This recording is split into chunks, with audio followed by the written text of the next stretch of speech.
Hello, wonderful people. Will Thunderhawk back here with another video. Great to see you. I guess I burped at the start of the video. Here we are. Today, I'm going to talk about the fame trap.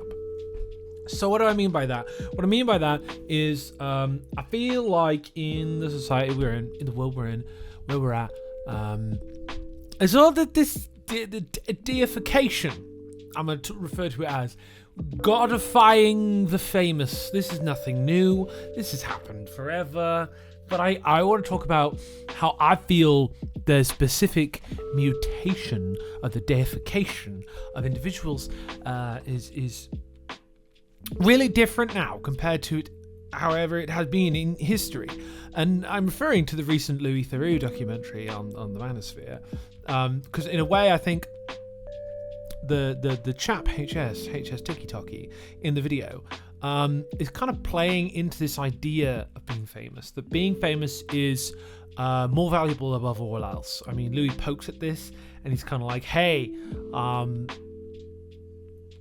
can't you just do a good thing, right? Why you have to do bad things to be famous? And he kind of is like, well, my kids are going to be very well off. So he's giving like a justification for that, like a rationalization, right? But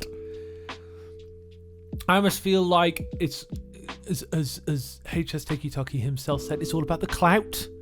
It's about being seen. It's about being known. It's about doing more extreme things to get attention. And in the attention economy we're in, I feel like it traps the people like HS Tiki Toki just as much as it traps all of the users in this toxic dynamic of I have to do the next extreme thing to garner your attention. And that is profoundly unhealthy. I think it's leading to a more intense,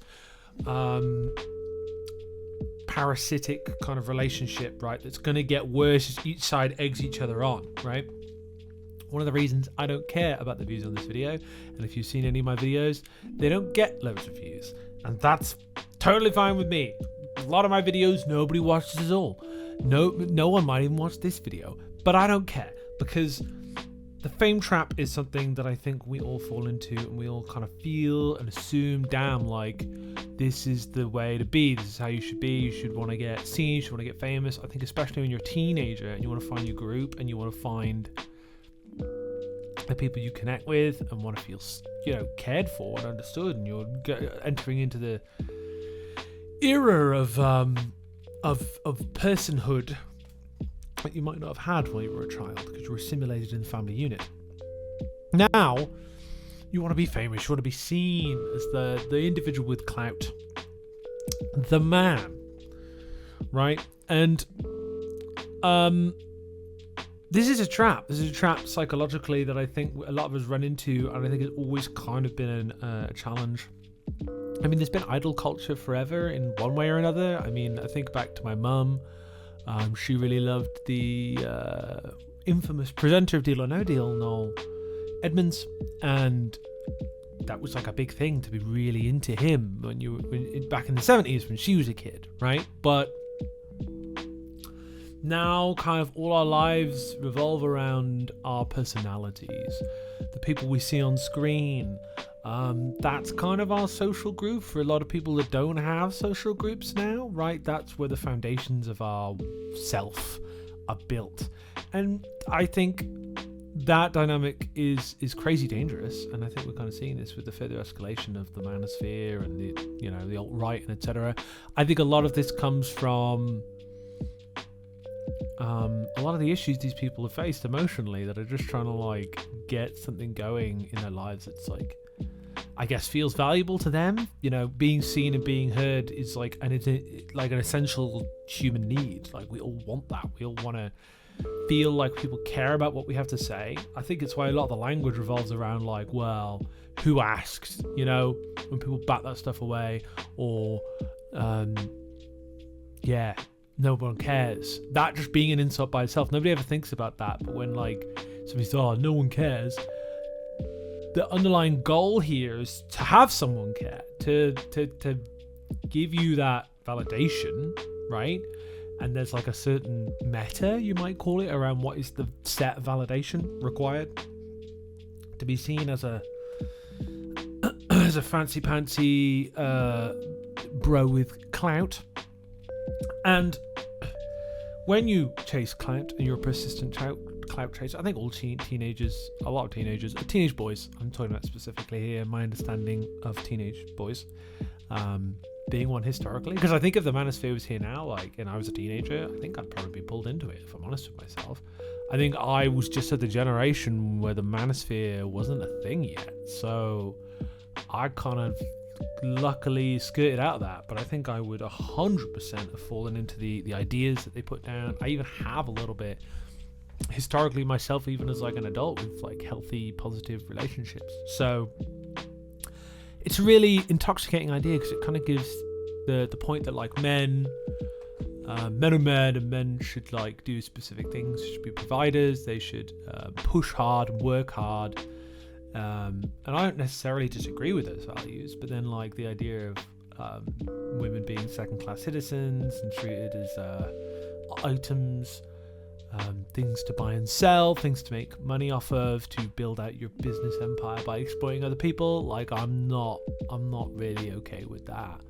So I think that's how they get you often. They kind of put out some things that I think a lot of people would agree with, and then like bait and switch them with some more extreme views to test the waters, but to also demonstrate they're strong men, right? That they're willing to say what other men won't say, or other people won't say. And I think when you're caught in that dynamic, and that's how you're seen and how you're known, you're trapped as the influencer, right? You like to appear that you have all the power in the world, you have all the money. That's all part of the facade, but really you're dependent on the attention of randos online, of random people online, and your whole income is built off of your ability to like monetize their like interest and monetize their like attention, and that's going to lead you to bad places. I mean, I feel like HS Tiki Taki is probably feeling profound regret right now in some ways to doing the Louis Theroux documentary. Other ways he might be quite happy, because it's probably given him a lot more followers and a lot more attention on him, because I never heard of him until the video came up. And it's another reason why I'm like, part of me is like, why did Louis Theroux even make this documentary to highlight kind of irrelevant guys in the Manosphere in the broad scheme of things?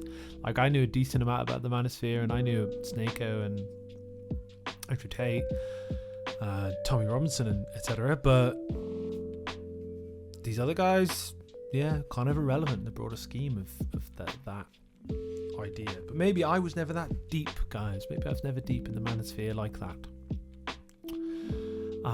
But to come to the head of my point, the fame trap is that you have to be seen to be valuable by a lot of people. You have to be seen by a lot of people. No, really, you probably just want to be really valued and heard and understood by a few people, right? That's the reality of it. But when you don't have that, you turn to the internet to give you an extreme antidote to what is existentially an extreme problem, in my opinion. And it's really hard to reconcile with that. It's really hard when, well, I think we all need people. We all need to be seen. We all need to be heard. We all need to be understood.